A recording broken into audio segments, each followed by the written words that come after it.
J'ai vécu Rome des années 80 avec passion, la même passion que j'ai vécu Paris avec.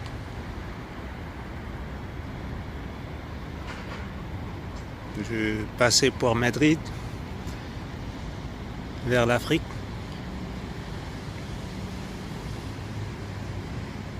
Et l'Europe, la communauté européenne était bien attachée à l'Afrique, surtout le nord d'Afrique et l'Afrique occidentale.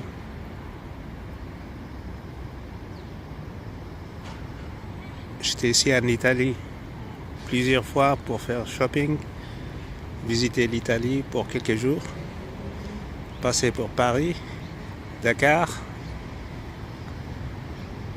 et je retourne à travailler dans des chantiers là où il n'y a personne, il n'y a que la construction, dans le marché des pétrodollars. La société française, des techniciens internationaux, bien payés. À certains points, je dis voilà, stop. Je ne veux plus faire l'électricien, mais je ferai le diplomate.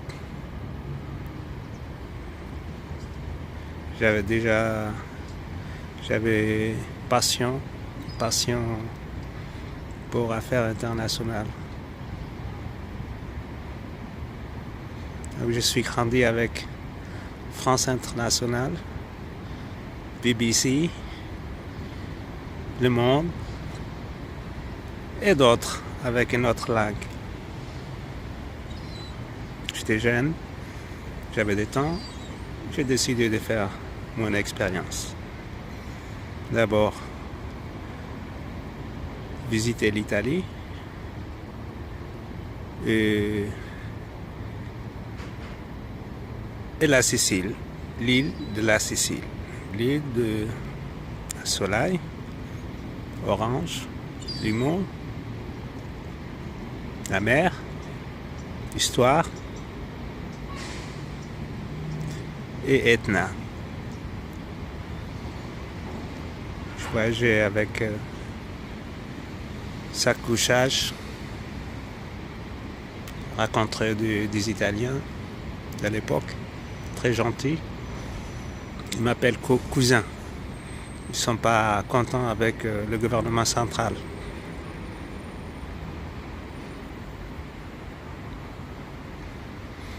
Fini l'expérience, je dois quitter l'Italie pour le Canada. L'université française de Montréal. J'avais un peu de choses à faire. Pendant que je travaille, j'avais un cours de correspondance. Donc, j'avais un peu de choses à compléter au Canada et passer pour les États-Unis. C'était un projet de 4 ans. Finir tout à l'âge de 31. Donc, j'ai changé la profession, changé le continent et j'ai en train de commencer, finir mon expérience italienne. Mais il y a quelque chose qui a changé tout. J'ai décidé de rester encore pour étudier la langue italienne. L'informatique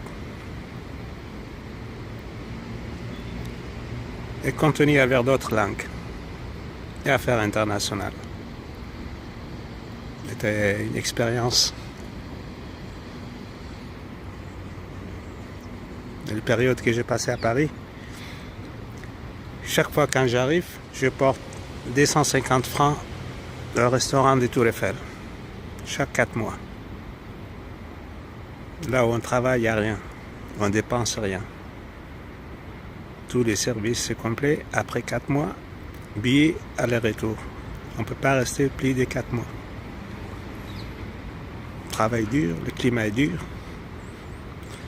Donc, quand j'arrive à Paris, avant d'arriver, je passe par Rome, Paris, et puis l'Afrique.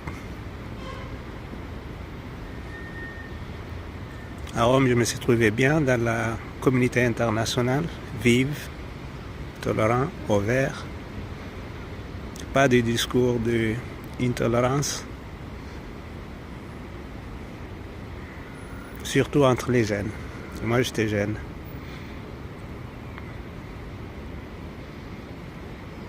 Tous mes amis que je connais, avec lesquels on sort dimanche et samedi, dans le week-end, pour le concert, faire tout à Rome, parler. Surtout de musique, des choses qui intéressent les jeunes, malgré que j'ai une formation internationale. Tous ils sont partis. On finit. J'avais le premier groupe, c'était un Français, qui fait mathématiques, espagnol, l'art, et une Anglaise qui fait journalisme, et sa sœur, et un Congolais qui fait la mode. On était ce groupe, on sort chaque dimanche ensemble, et j'étais très content.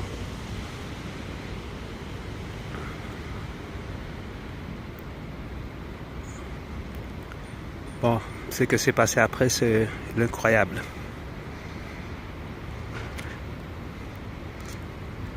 Six mois, j'avais des documents, j'avais tout, un permis de séjour indéterminé.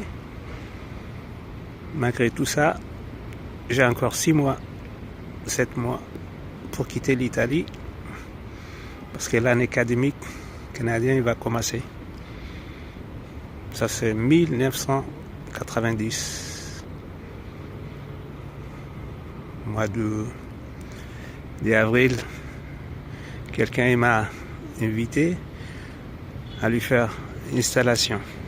Je le fais, il m'a pas payé. Nous avons un peu de problèmes. Il m'a apporté son ami, un policier, fasciste, que je traitais comme personne, comme opérateur d'État, de loi qu'il doit respecter. Il s'est fâché. Et voilà, mon histoire s'est commencée comme ça. D'abord avec la police. Et le policier a double travail, membre des services secrets du bas-fond d'État.